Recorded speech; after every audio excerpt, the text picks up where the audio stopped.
So welcome to my YouTube channel. Today I'm going to be showing you how to make elderflower fizz, which is an essential that we make every single year. If you've not already subscribed to my channel, if you could please do so, because you get lots of helpful hints and tips all throughout the year from my home garden, my allotment and also my home kitchen, and the odd foraging trip like we're doing today. Now the first thing you need to do is to make sure you are picking the right flower. Now a really good thing to have is a reference book like this, the River Cottage number 7 hedgerow book. So if you've not got one of these already, I can highly recommend it, and I will put a link in the description if you'd like to purchase one. So elderflower, so this is what elderflower looks like. So elderflower basically is it's very common. You get it in lots and lots of places. In Kent it's already coming out, so it might not be out where you are. It comes out between May and July. So the flowers are like a umbrella sprays, so like that. So like little umbrella sprays. If you tip that over, it look like little umbrellas, and you can smell the elderflower just by sniffing it.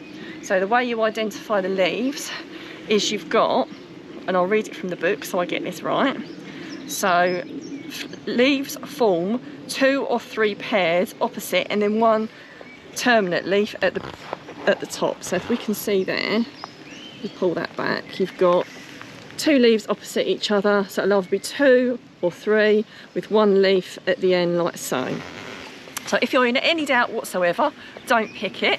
If you're not sure about foraging, another good thing to do is to go on some foraging courses. I've been on some and they're absolutely invaluable, so I absolutely pick with confidence, and I always have a reference book with me as well. So for the recipe, I only need 4 flower heads. However, I like mine really elderflowery, so I'm going to pick more than 4.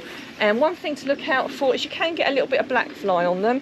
So like so. So try and pick ones that haven't got quite so much on, but you're going to snip the tops off anyway. So let's just grab a few here. So like I say, quickly flip them over before you pick them. So you want roughly 4. I'm probably going to go for about 8. So let's grab a few more. It does all depend on the size of them as well. If they're really quite large, then it's not so bad, but if they're a little bit small, then pick 2. So just kind of use your common sense. If you're a little bit nervous about it in the beginning, then maybe just do 4, but I like mine really elderflowery. So there you go, I've got my 8 elderflower heads, and I'm now going to head off home and start to make my amazing fizz. So we're now back home and we're going to start making the wonderful elderflower fizz. So I've got my instructions here. We call it Elderflower Champagne, which is absolutely amazing. So you need 4 large elderflower heads. Now, as I said, I'm going to put a little bit more in because I like it really elderflowery, but that's up to you, up to personal choice. 6 pints of cold water. So 2 pints of boiling water, 1.5 pounds of granulated sugar, 2 large lemons, and some white wine vinegar. So the first thing we need to do is to put the sugar into the bowl, like so. I've already weighed mine out. And then 2 pints of boiling water. So it's really easy if you do it with a pint jug. So that's 1 in there. And 2, that's almost perfect. There we go. And then we need to stir the sugar with the hot water so it's fully dissolved. So this will take a couple of minutes. So the sugar has now dissolved in the boiling water, and I'm now going to add 6 pints of cold water.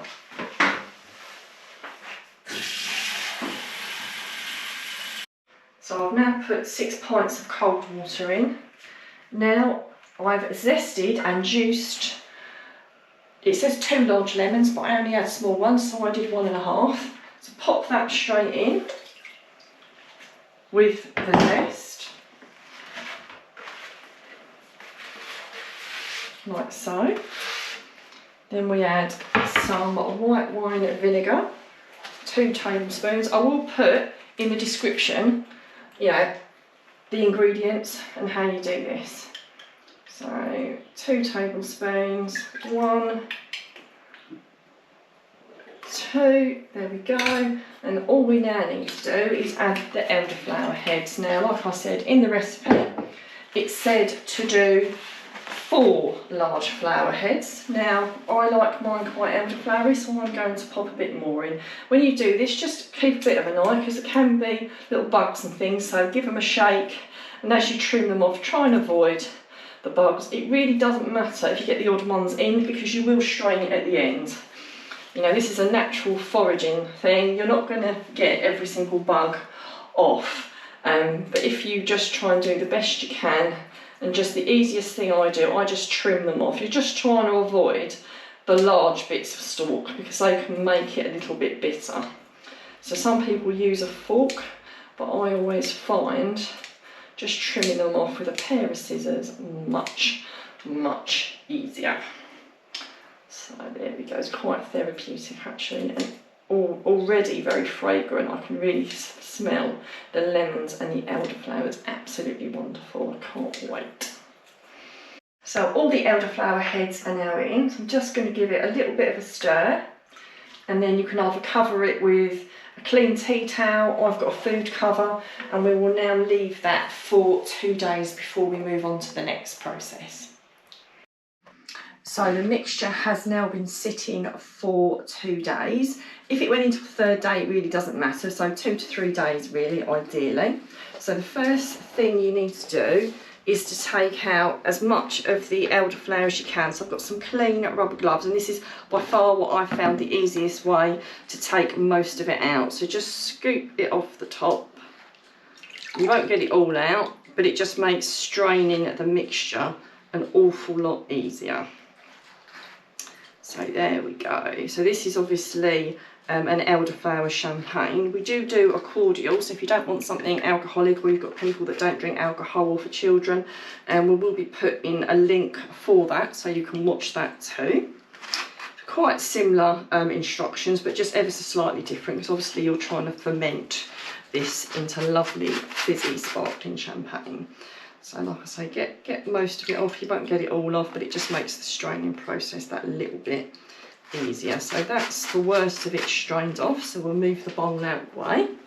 So the rest of the things you'll need is you'll need something to obviously store your lovely champagne in.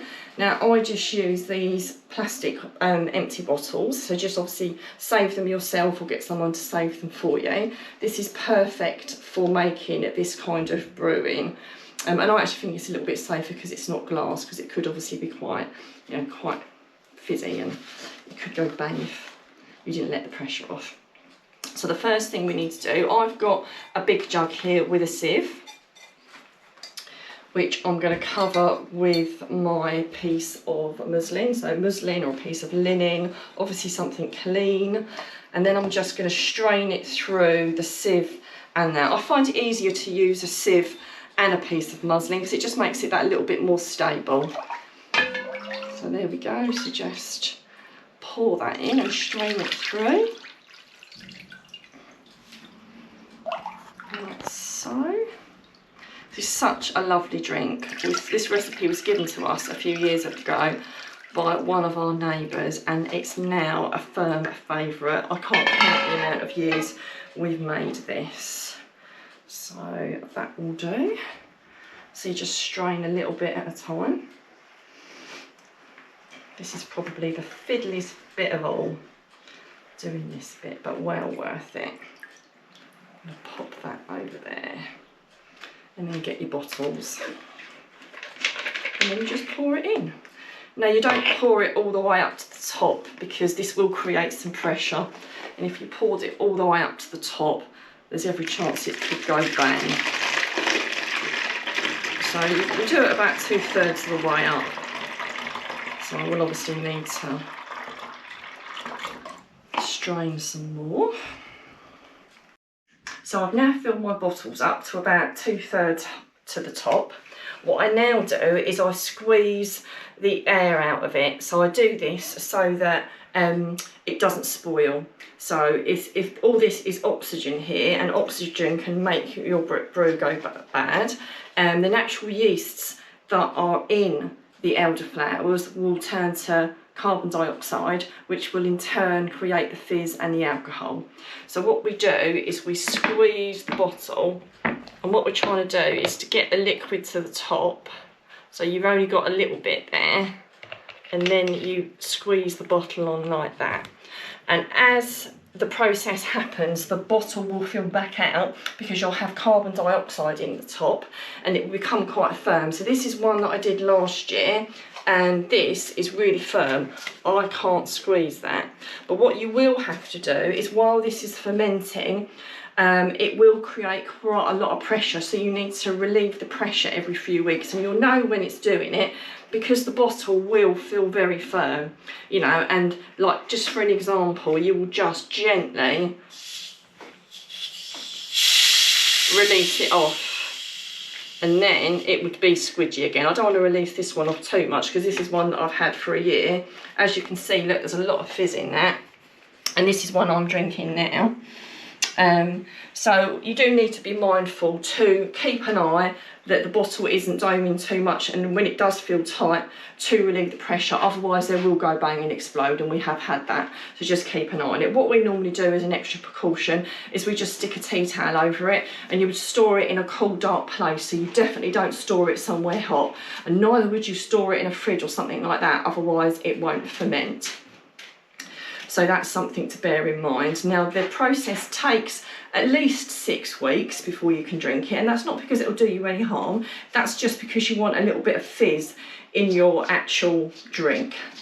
But it is, in my opinion, much nicer if you can be patient enough to keep it a little bit longer. Now, this is our first batch we've made this season, but I will undoubtedly make another batch so we can drink them throughout the season, and you can do exactly the same. So like I said, we will put a link in the description if you wish to do the cordial video, the cordial instead of the champagne, or you can do both like we do. So I'd love to hear your comments, whether you've made champagne before and how you've done it. And I'd love to hear if you're going to give it a go.